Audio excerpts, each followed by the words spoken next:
sebagai kota yang besar. Bangunan terus bertumbuh, kendaraan semakin banyak, dan ruang terbuka hijau yang semakin terbatas. Pada saat yang sama, masyarakat juga merasakan hal yang sama. Kota ini semakin panas.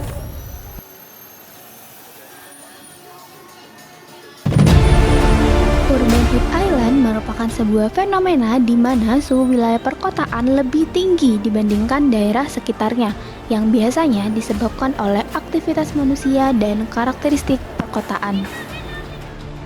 Pengelolaan ruang terbuka hijau secara aturan memang 30%.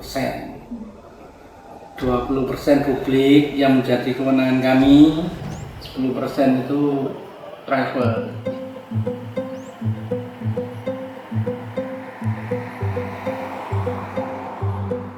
UHI itu memang terjadi di Indonesia, terjadi di Surabaya gitu.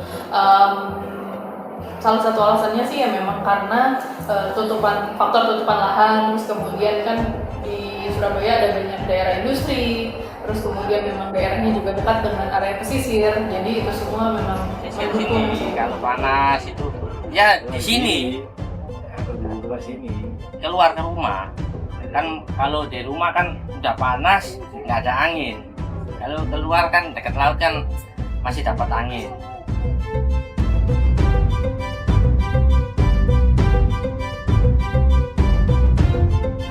Sekarang saya berada di kawasan pemukiman padat di Surabaya Utara, tepatnya di sekitar jalur rel kereta api.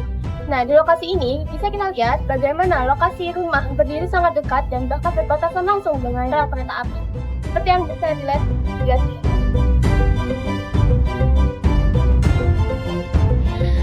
Beton, aspal, dan seng menyerap panas lalu memantulkannya kembali ke sekitar. Tapi minimnya vegetasi membuat panas tersimpan lebih lama, bahkan hingga malam hari. Yang menerima angin tuh kayak nggak rata gitu teman-teman. Jadi kayak mungkin bangunannya juga yang dempet-dempet, nah itu yang bikin sirkulasi udara itu kayak lebih terhambat.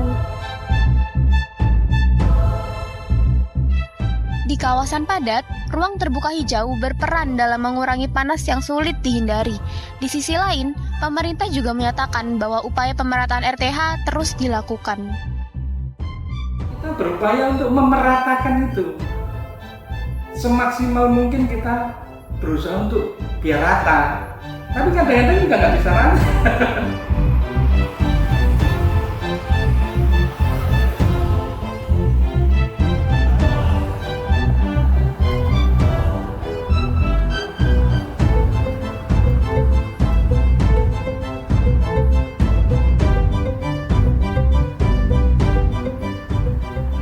Jika dibandingkan di beberapa wilayah di Surabaya, kondisi lingkungan yang dirasakan oleh masyarakat bisa saja berbeda. Ternyata kan kami menemukan bahwa kelompok low income itu sebenarnya mereka struggling atau berjuang jauh lebih keras untuk menghadapi tingkat panas yang berlebihan ini gitu. Kenapa? Karena kan mereka tidak didukung dengan berbagai sumber daya ya.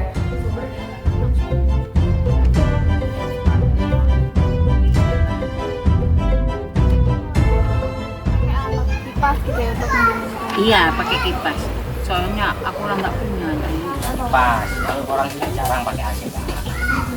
Kipas.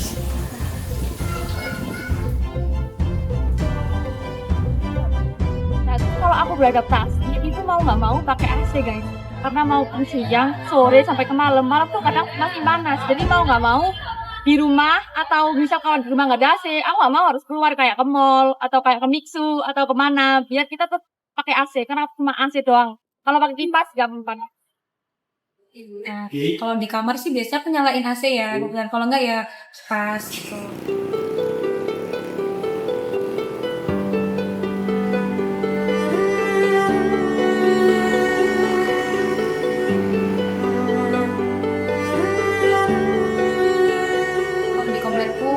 Soalnya itu banyak pohon gitu kan, jadi kayak dia tuh kayak jadi kayak dia makin segar, makin sejuk tuh soalnya gara-gara banyak pohon, jadi kan bisa nutupin cahaya matahari kayak gitu sih. Kebetulan di tengah lapangan golf ini kan banyak pohon, jadi kita antisipasinya untuk jaga biar tetap fit ya, kita ke bawah.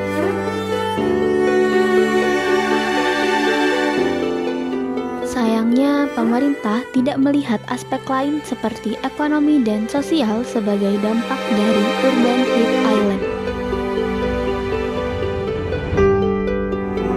Ini kan berarti terkait dengan perekonomian.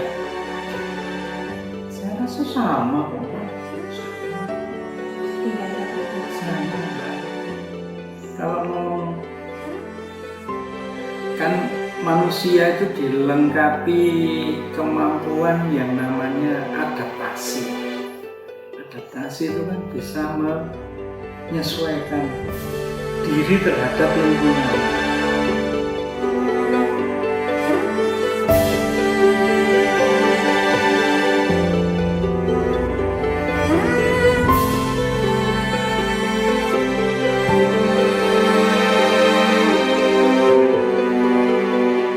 Bukan hanya soal masalah cuaca.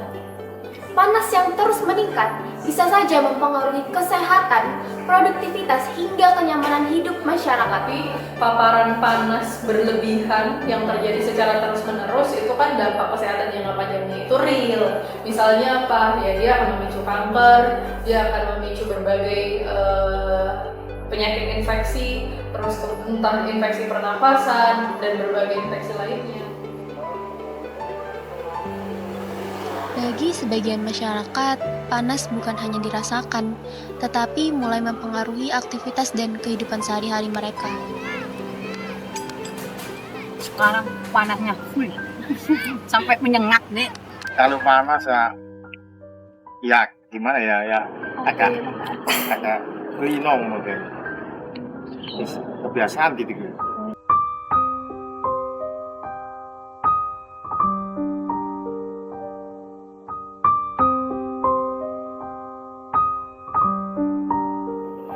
Secara aturannya itu 20% ruang publik itu ada. Yang penting itu dulu.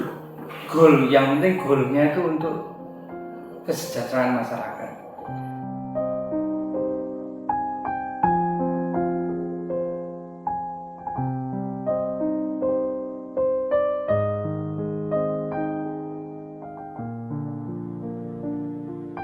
Kalau masyarakat ke bawah itu ya, itu butuhnya cuman kemakmuran aja. Masalahnya kalau ruang terbuka hijau lagi pasti ada penggusuran. Ada harapan biar orang jualan bisa dikasih tempat gitu. Biar gak di pinggir embong ini ya. Soalnya pemerintah pembohong besar. Ayo aku bilang sekarang, pembohong besar. Aku dulu di sana katanya mau dikasih tempat diobrak. Tempatnya nggak ada apa-apa. Malah dilempar suruh sana, suruh beli ya malah. Kan dikasih tempat di sana. Waktu di Suramadu. Iya, kan kasih tempat di sana. Itu suruh beli 3.500.000.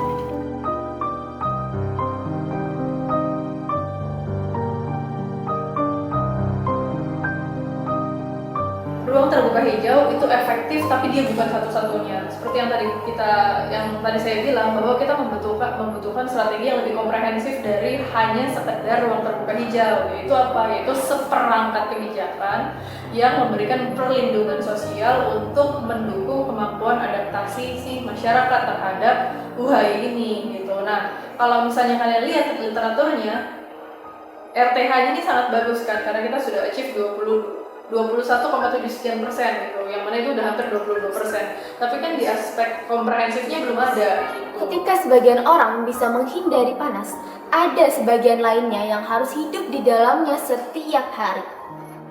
Dan mungkin masalah terbesar dari panas kota bukan soal suhu yang meningkat, tapi siapa yang harus menanggungnya.